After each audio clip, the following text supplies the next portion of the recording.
Hello, radical massage therapists. My name is Krista. I'm a registered massage therapist in Ottawa, Canada, and my guest today is Elle Browning.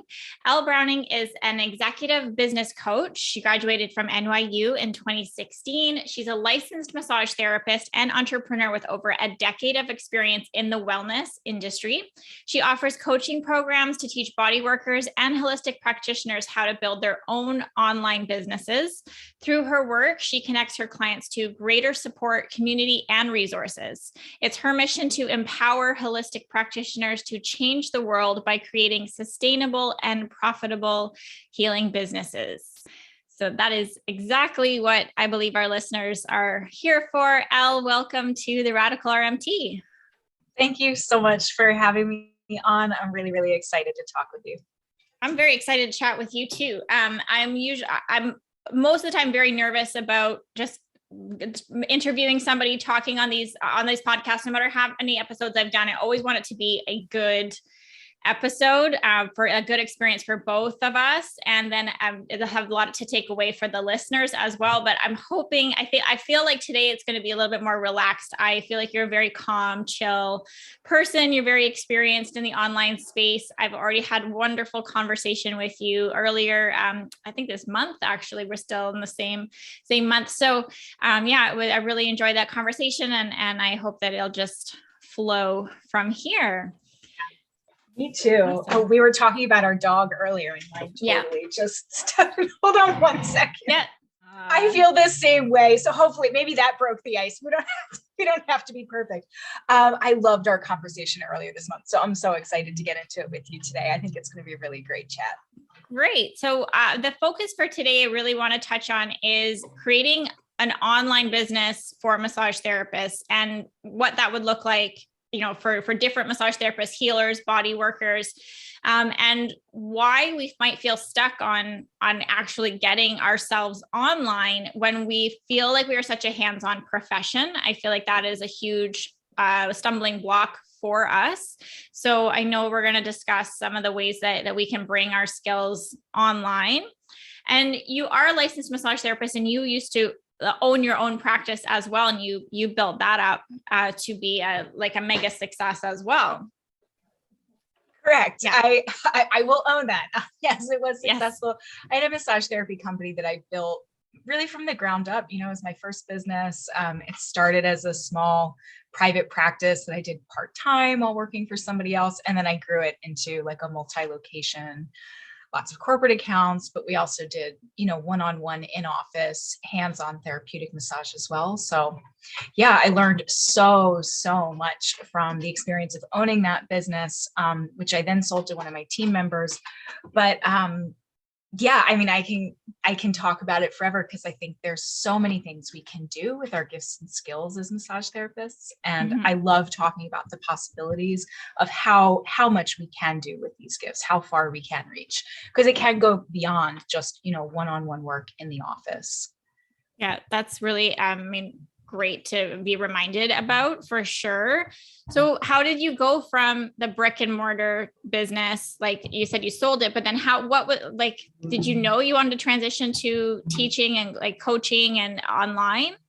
I did. Okay. So I imagine some other folks can maybe relate to this who are listening, but I think when you're a massage therapist, and particularly, I think this goes for a lot of us, I think throughout our career, we're always looking to deepen our skills.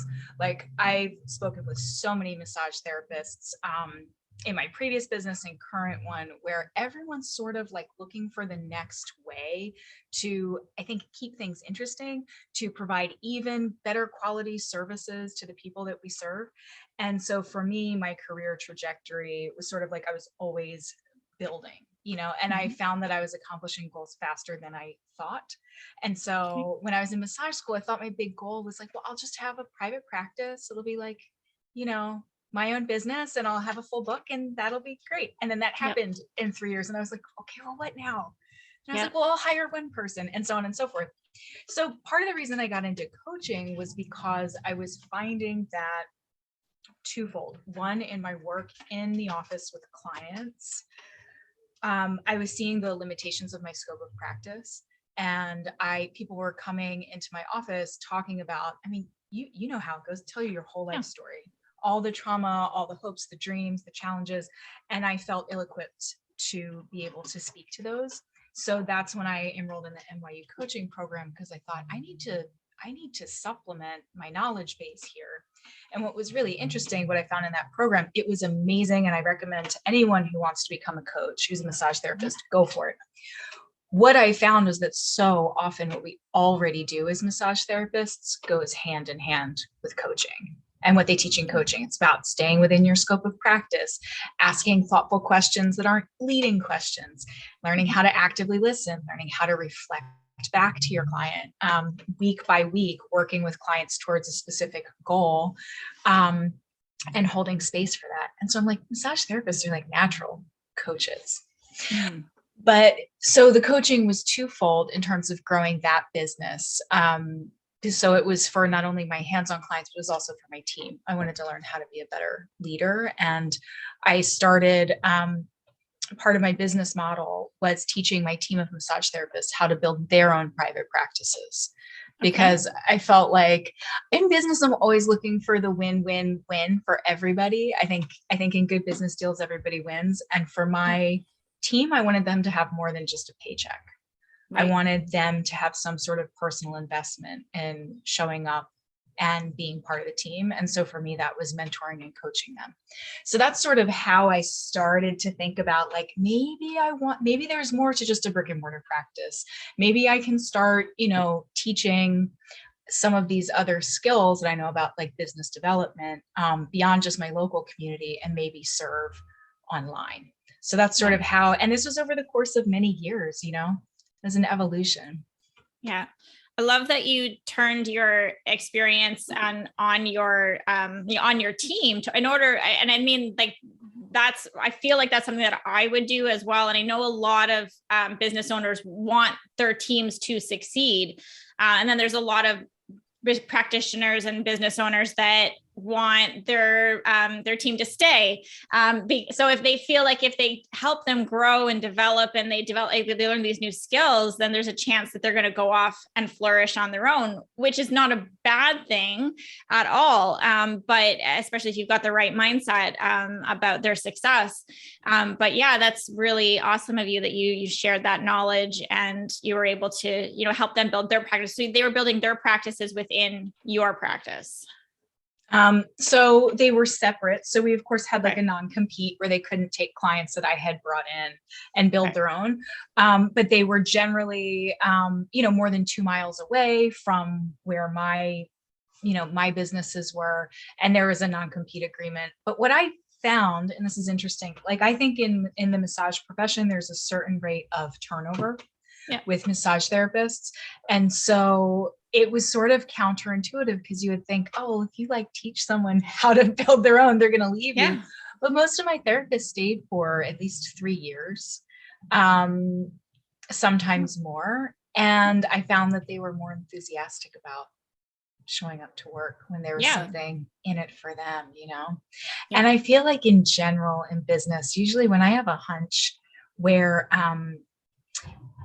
again, it's the win-win for everybody. And I think the impulse to be generous with knowledge the impulse to share that has never done me wrong, Right. Yeah. Good. So how can massage therapists benefit from creating online courses or group coaching programs? And how can then this turn around and benefit their clients? Oh, totally. So many things. The first point I want to make with this is that I think massage therapists have so many more gifts and skills and talents than we give ourselves credit for.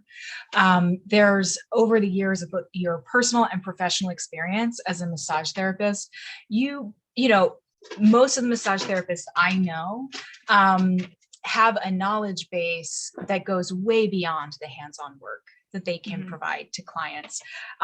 So I think part of the way having an online program or, a coaching program can benefit massage therapists is it gives them an additional income stream where they're getting to use some of these gifts and skills and talents that they use with their hands-on massage clients, but they aren't limited to being physically present with them. So some examples are like, I have a student who, her client base for her brick and mortar business is people with fibromyalgia, but she is building a group program for women with fibromyalgia to help them reduce flare-ups on their own at home.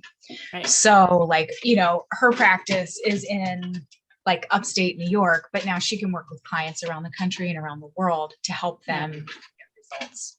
And I've had other clients who teach business development skills to other massage therapists. They've had success building their own practice and they help others to do the same. So it benefits the massage therapist because they have broader reach and they're able to still do really meaningful work that also has the potential to bring in significantly more income as well. And then it's great for clients because they can be served by professionals who have expertise with exactly what these clients need, but it's not limited to a physical location. Right. It's much more accessible.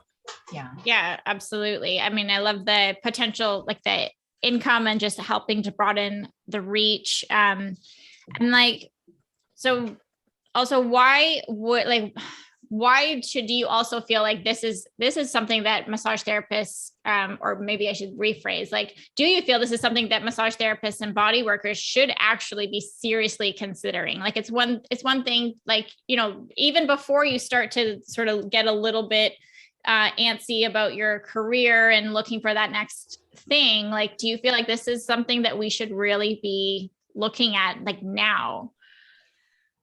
I think it depends on the person. I think it really does. I know some body workers, I'm thinking in particular, like some structural integration practitioners that work well into, their 70s. And they enjoy the hands-on work and that's really what they want to do. That's what they want to continue doing. And so in that instance, I would say, if you fall into that category of someone where like, that hands-on body work is your passion and you plan on doing it well into your 60s and 70s, then I think go for it. And people tend to know when they're like, yeah, that's me. I really have no interest in teaching or doing anything online. And so I honor that because I think tuning into what inspires us and what motivates us leads us down the path we're meant to go down. But I think for folks who maybe are massaging and they're like, I'm a little bored, or, I know I'm a really good teacher, but I just don't know how to get started. Or I love holding space for groups and I just don't have the ability to do that in my one-on-one practice. And I would say, yeah, absolutely. Consider, you don't have to completely change careers, but maybe supplementing and adding to your skill set and adding an income stream. For me, it's really all about connecting people with their passions and their gifts and their skills and how to get those moving and out into the world. Yeah. Okay, that's great. So what would be, I know you touched on one of them, I believe, but like, what would be some of the signs then that maybe a massage therapist or body worker healer would be ready for coaching or to start developing their own online course? It's such a great question. One is, I think if you're finding yourself at work and you're being presented with questions that you, so if you have a lot of clients who are coming in with the same problems and issues and you find yourself repeating yourself a lot with the same thing, that's probably something that you could teach. If you find yourself at work and you're bored and you're like, I'm really good at this. I'm doing this for a long time, but I'm looking for something more. I think that is definitely a sign that it's time to find something else that is maybe challenging, maybe out of your comfort zone.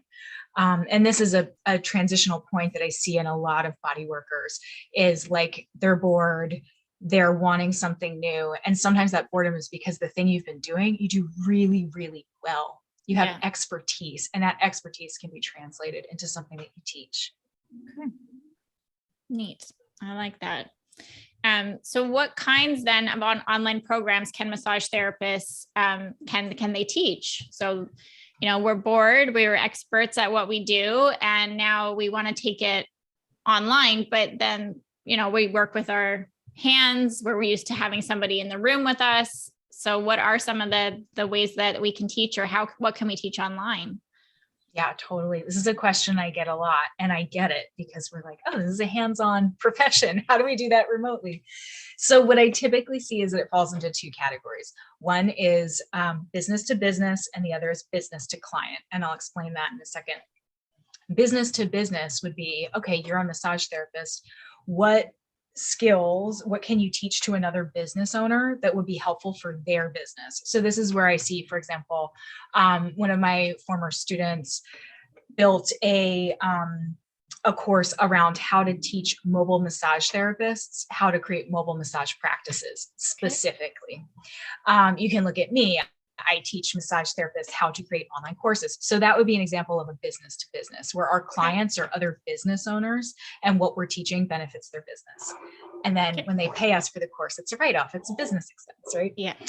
The other thing that I see is business to client. So it's more like, as a massage therapist, you're serving maybe not your exact same clients in your brick and mortar, which I can get into in a minute, but more so the kind, like, what is your niche? Who is your ideal client? And so the fibromyalgia example is a good one. And another one would be, for example, if you have certifications of working with people around trauma and the ways that trauma is embodied, and say you work with folks with complex PTSD and things like that, you can create a course or a program where you are working online to work with that same population. But instead of doing hands-on work, you're taking some of the soft skills, maybe some of the other practices that can be done remotely, like breath work, like self-massage and self-care, like meditation, honestly, a lot of mindset work. Because I think we all know that when we have worked with a lot of clients in person, often the thing that gets the shift is not necessarily the hands-on work. It's the combination of looking at lifestyle, looking at mindset, looking at how are you nurturing yourself outside of our sessions. And those things don't require hands-on work, and they don't require you. Yeah, you can do that work remotely, and you can create programs around that. So that's more of the business to client. Okay. So having a massage therapist teach more so clients. Love it. I'm just going to go separate the dogs. Yeah, go for it. Thank you. No worries. Always a learning. We're taking turns. My dog was really acting up the first 5-10 minutes of our chat. So all good. No worries. Okay. So I love that. So it's the business to business or business to client. I love that. And, what about, can we branch off and just do you also teach, perhaps maybe a massage therapist has developed other skills outside of massage and now they want to take that online as well? It's a great question. And I actually meant to include it too. So we have business to business, business to client. And then there's also, I find a lot of massage therapists also have other skills. For example, so many massage therapists I know are also creatives, like they're artists, they're writers, they do crafting. And those are skills that you can teach. There's nothing that says what you do what you teach has to relate to your massage license. Right. In some ways, it's actually better if it doesn't. So I would agree. Yeah. Do you want to say more about that? No. Just, okay. Yeah, I think, and that honestly can help, sort of separating those two in a way can help in terms of legal issues and things involving your license with your local jurisdiction. So for example, if you're an oil painter and you've been doing that for 15, 20 years, you could teach a beginner oil painting class, or you can facilitate something around a transformational process using painting to accomplish a certain inner growth objective. Like if you're a massage therapist and you're used to holding space for people navigating personal transitions, you can combine that with other skills to create a course where you're just holding space for people to do self-exploration. It doesn't have to be rocket science. And often the most successful things are the things that people just feel are really fun and exciting. And they're like, can I really do that? Yep, you totally can. You know way more than you think you do. Yeah. So is this part of, I know you have a freebie for the listeners as well that will include, and it was this something that they can explore on that worksheet? Absolutely. I have a free PDF guide where it helps you pick your profitable course topic in under an hour. Awesome. And it's a step-by-step process. If you sit down and you do it, you can really narrow down. I have you create like 3 options and then you can pick one out of those 3. But yeah, it really asks a lot of these questions. What are you passionate about? What are you good at? What do you have experience with? What do people want to learn from you? People, I'm thinking of a really random example. This isn't my business, but I was on TikTok a few weeks ago and there's a woman who braids hair. And she has an online course that I think is more like automated. It's less like group coaching. It's more like you can just buy it. And she had like 500 comments on one video of people that want to learn how to braid hair from her. Yeah. Like, yeah, it's awesome. You can turn anything into a business. Yeah, for sure. And another example, just to encourage people that it doesn't have to be complicated, is like drinking water. Like, can you help people drink more water? Yep. Like, I bet you can. So it's just like, you can give a little like ticker, like of how much water have you drank today, little ideas to flavor it. Like, I've seen this done before. So this is not a unique idea to me, but it just can be so simple that people are just looking for guidance and something that is easy to us. Someone out there is having difficulty with it. So they just need that little nudge. It's so true. It's so true. This like not overcomplicating it. And often what feels so simple to you is not necessarily simple or intuitive to somebody else. Yeah. Absolutely. So what are some of the common challenges that massage therapists encounter when venturing into the online business world? Oh yeah, there's a lot of mindset stuff. There's a lot of insecurities that can come up. It's building a new business in a new arena. It's like a new marketplace. And so there can be a lot of self-doubt. I often see concerns coming up around visibility. I think with brick and mortar massage, it's really easy to build like a referral network and do word of mouth and kind of be like a best kept secret, or it's not necessarily very public. And when you go online and you have to do some form of marketing, you have to allow yourself to be seen. Mm-hmm. And I have so much compassion for all of us because it doesn't necessarily always feel safe. You know, there's things that come up a lot of times around how do I feel about being seen and sharing my message and having it be so public. Yeah. But the flip side of that is that there can actually be like a sort of transformative healing process that can happen in finding safety and visibility and using your voice and connecting with people with whom that really resonates. Like your authentic voice is actually exactly what they want to hear. And that can be really validating in a totally new way. Yeah. And from your experience, I would also say maybe some massage therapists or business owners looking to go online, they might see that or feel like it requires a large following. I mean, if we go from a brick and mortar and we have a full calendar and we can feel really good about that, and then all of a sudden we go online and we might be speaking to 5 people on a consistent basis who seem to be watching our stories, or they might feel like they need a large audience even to get started or to sell something. But I'm sure in your experience, you have seen success with smaller audiences. And you can also argue that we don't need a lot in order to make extra income to get the results that you're looking for. I 100% agree with you. It's totally true. It's a really common misconception to think that you need a huge following, and you really, really don't. My beta, I launched, and I think this was a few years ago, and I didn't even have like a formal marketing or lead generation system in place yet. It was like a $500 course. And I think I enrolled like 3 people just with the most basic, and I had no following yet. And I think there's a difference, like when we look at big numbers online with how many followers you have, it's different if you're going to be like an influencer where, let's say you want to get paid sponsorships from other companies. Right. Well, then maybe you need a certain follower count. But if you really like are just trying to sell a specific niche product to a niche market, sometimes it being smaller actually just makes you more relatable.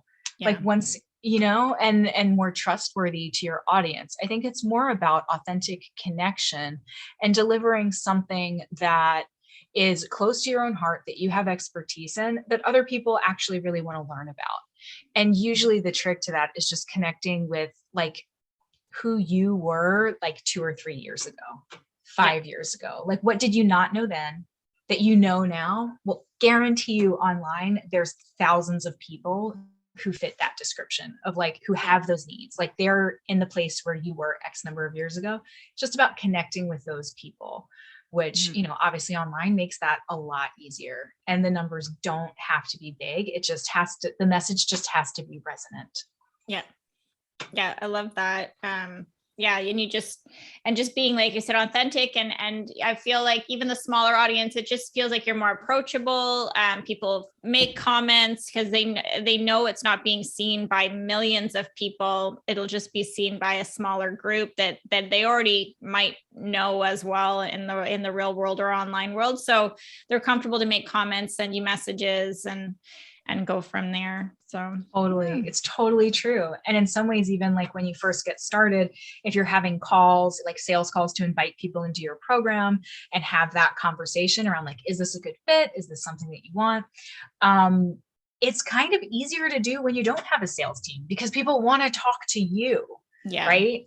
So in some ways, yeah, expanding and becoming a bigger company, it can actually be more difficult to make, you know, some of the initial sales. Yeah. Yeah, absolutely.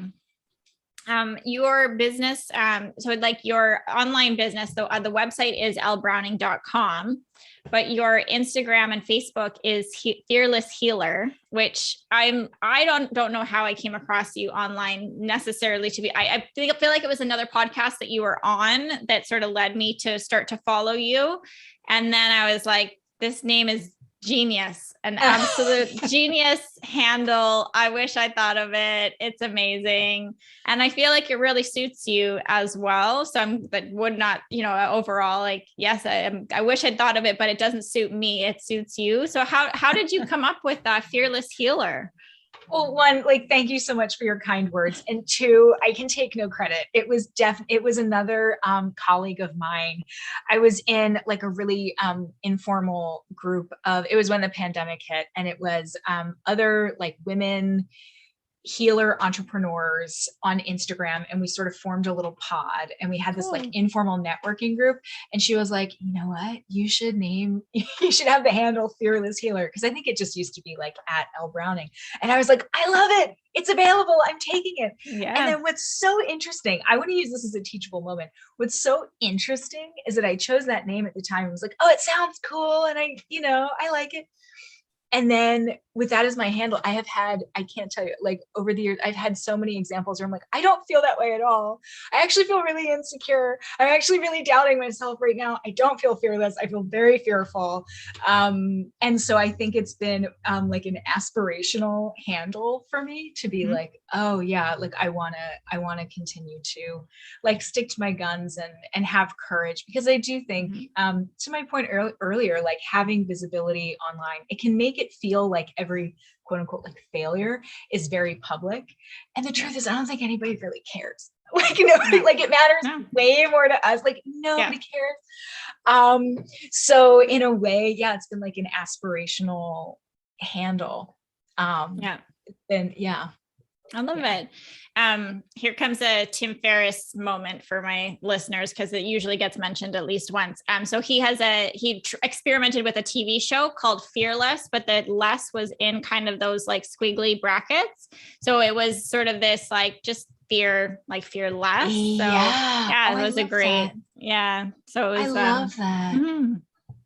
He spoke to really inspiring individuals doing, outrageous things. So in your handle as well, like I love like the vulnerability and that, that realism that, like that's your handle, but that's not how you feel 24/7.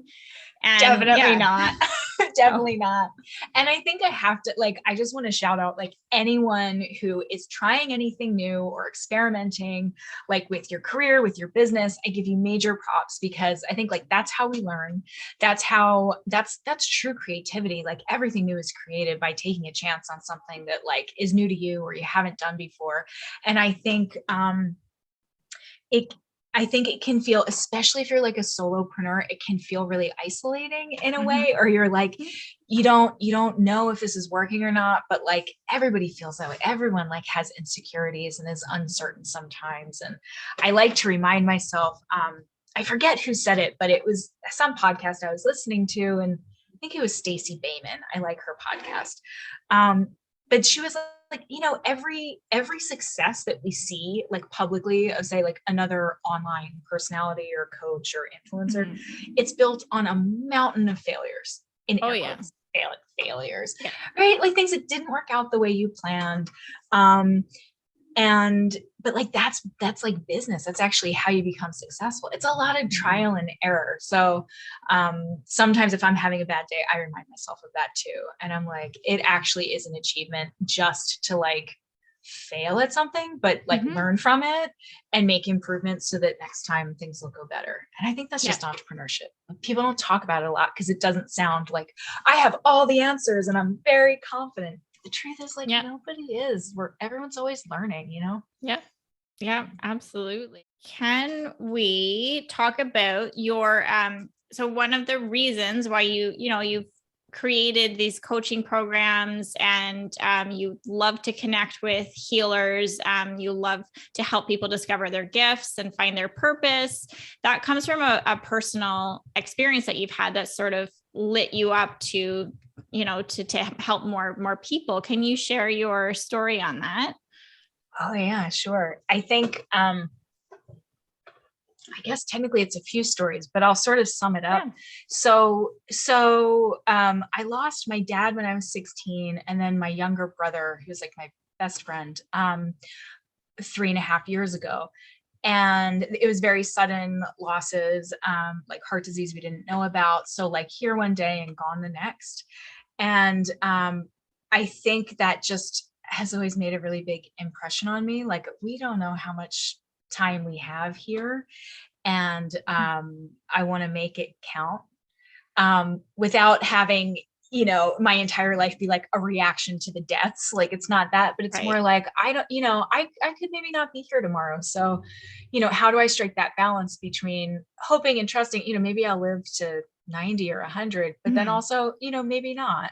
And if that's the case, like, how can I live today with integrity, doing work that I love, but also leaving some sort of impact on the world for the better? Like, I would like to leave the world a little, just a pinch better than I found it. And like, how do I do that in a way where I'm also not like squandering every day, like working towards something, like nose to the grindstone, like, so like striking that balance between like, what is it that I love to do that brings me joy, but that's also of service to the world, and gives me time to like play and have fun. And that's part of why I'm big on like helping body workers build some work online too, because it gives you more time freedom and more income to be able to do things like that. Yeah, absolutely. And just the ability to keep growing, learning new skills, like learning more about yourself. There's no greater self-discovery than being an entrepreneur, as you touched on earlier. So true, right? Yeah. Right. I think of it as like a sacred journey in a way. It's like, it's the hero's journey, right? Yeah. And it's like the failures that I was talking about. And then you gather tools and resources and finally, learn something. So yeah, but I'm really very much focused on, in a way, it's almost like honoring my dad and honoring my brother. Like, I'm going to do something really good with my life and, enjoy it, honestly. Just really like enjoying our lives. I feel like that's a huge part of what it's about, and finding work that sustains that. Yeah, absolutely. Well, thank you for sharing. That was really, really lovely. And I'm sorry for your loss. But it's wonderful that you have, turned it into so like you said, you want to contribute, you want to do them proud, and move forward with your life as well, and be a light. So that is awesome. Ooh, speaking of light, good segue. Yeah. Yay me. I see what you did there. I didn't even try. So you do aura painting. I do. Tell me more about this, because I've seen examples online, and you sometimes, ask your audience if they would like an aura painting when you're feeling inspired. So how did this come up? And I'll share examples as well of what these aura paintings look like. But yeah, share. Oh, that'd be so fun. Yeah. So I have been seeing auras since, as long as I can remember. Like my parents said, as soon as I learned my colors, I was associating colors with people. And so to me, it doesn't feel like any special gift kind of thing. I'm like, oh, it's just like a normal whatever, but I'm like weird, or different. So I think my whole life I always studied art and wanted to learn how to like paint and draw and all this, because I think I was always just trying to show people what I see, because people are so beautiful and a lot of times totally unaware that I'm like, you are literally emitting a light that is the most beautiful color. Cool. And so my whole life I've been like really trying to approximate, like showing what I'm seeing and showing energy. And then technology now is at a point where I can make it look exactly like what it looks like using like Procreate and an iPad. And I'm totally nerding out over it. I'm like, this is the thing. Like, this is what I'm trying to show you. This is exactly the shade. This is exactly what it looks like. So practicing what I preach, I'm like, follow the thread of what inspires you and what you're passionate about. So I've been doing, like, for fun, aura portraits as like a passion project. So I'm in the process actually of creating a new offer. It hasn't launched yet, but sort of combining my different skills and talents. Right now I'm just doing the portraits and a little reading, but I think I'm going to probably turn it into, like, we could do some one-on-one, like meet for an hour and I can read your aura and tell you about it. But then we can talk also about like getting you resources for your journey and like what's standing in the way between, you know, where you are now and where you want to be, and then sort of like depicting that visually as well.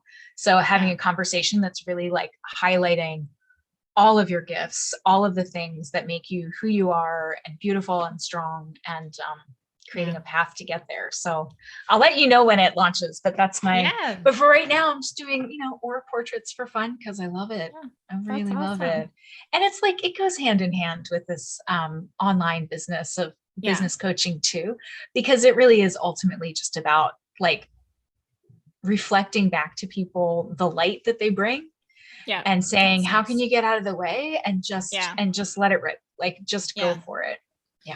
Yeah. So can I ask you more questions about like the aura? And then, so as a massage therapist, you know, you might not disclose that to your client that you could see their aura, but has that had an impact, positive or negative, on sometimes how you were treating? And then part two to that would be, have you seen it change throughout the treatment or after the treatment? Yeah. So that's such a great question. Yes, I absolutely sort of like use it as just another piece of information with clients. If I were to overly generalize, usually when folks come in, their aura is like closer to their body, and then by the time they leave, it's further away.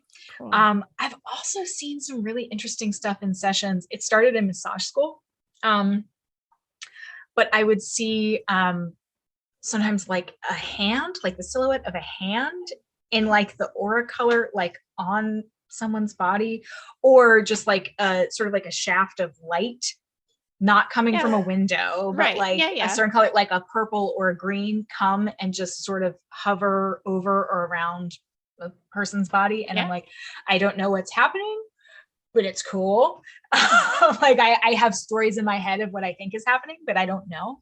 And then that color will like merge with the client's aura and sometimes like make the aura bigger. Generally, like when people are feeling threatened or fearful, the aura gets really close to the body. And when they feel really safe or inspired or in a flow state, the aura gets bigger. So sometimes the colors change a little bit in session, but often not. And I'll often see in sessions like usually either for in terms of like assisting colors or like these shafts of light that come in, I'll usually see it in purple and green. But then the last several years, there's been a blue color that shows up. And what's really interesting is I see some of those colors in the auras of like other massage therapists. Oh, neat. And it's almost like a tip, like if someone has one of those colors, I'm like, I see you. I'm like, I see what you're into. Like, yeah, you're my people. My work. Yeah. Yeah, exactly. Yeah. Exactly. But yeah, I try to, how to put it? It's like useful information, but that I try not to, I try to like loosely, gently incorporate it or have it inform things and not be some hard and fast diagnostic, because I feel like it is subjective. And I'm like, well, this is just what I see. Like, who knows? You know, maybe it's entirely a projection of my mind. I don't know, but it's interesting. And I will say I'll add this one interesting tidbit. I have in my entire life and in my entire career, I have only ever seen one person that I consistently worked with for many years. And this person did not have a visible aura, and it freaked me out. I was like, I don't see anything around you. I'm like, this is perplexing. So I told myself that they probably just didn't want to be seen. Cause that's the thing too. Sometimes people don't want to be seen. They don't show it. But I was like, oh, this is wild. Yeah. It's crazy. Awesome. Interesting stuff though. And then I have, so then another, that's with massage clients. How about when you're working with like business clients, either online or in person, can you see conflict? Can you see when they're not aligned? Like, does that reflect in the aura as well when they're in the middle of life decisions and they're trying to decide which direction to go? Yeah. So I can see it. Luckily, I can see it online and in photos. I can see auras via Zoom. I can see yours right now. It's beautiful. Sweet. But I don't usually see. I'll tell you what I do see in terms of conflict. I don't know about that so much. I can see if people are feeling fearful or afraid. The aura comes in tighter. So, for example, if someone's like really, really nervous about presenting something that they actually don't really want to do, it'll get closer to the body. And the flip side of that is when, my students are talking about something they're really animated about, passionate about, their aura's just popping. It's just like, bright, it's extending out. And so sometimes I'll be like that. I'll use that as a moment to highlight. I don't necessarily talk about the aura, but I'm like, okay, let's press pause here. The thing you're talking about, the thing that you're getting to, this is fruitful. Like the energy is literally flowing with this. And my hunch is that I think whether or not, other human beings are consciously aware they can see or sense energy or not, I think it translates. Like, I think on some subconscious level, like we understand when someone's like in that flow state, when their aura is popped out, like that's what's resonant with your ideal clients. So I'll usually like highlight that. And sometimes I'll see like little, like sort of, I think of them as like thought bubbles come in. It's like, I'll see like a yellow orb or something get closer to someone's head. And that's often, it's like they're thinking of an idea, and the closer it gets to their head, then they'll start articulating what the idea is. And I'm like, oh, that's interesting. I'm guessing that's what that is. I don't know for sure, but that's cool. So when I see that happen, I just try and shut up, and I'm like, I'll just let you talk this through. It's on its way. It's coming. So yeah. That's awesome. Yeah. We had an instructor in massage school who could see, she can see more. She's very intuitive, and she would sometimes call us out if we were thinking too much about a question or on the exams or something, or in like, she'd be like, she'd just call you out. She'd be like, you're thinking about it too much. Wow. Yeah. That's cool. That's very cool. Neat. Very neat. Well, I certainly appreciate your time. Have we covered enough to take away for now for massage therapists to want to learn more from you about coaching, about building an online course, perhaps exploring what that online course would be? So we have that free PDF that I will link in this episode and on the website. And then how can people reach out to you and learn more about what you do that is so wonderful? Yeah, absolutely.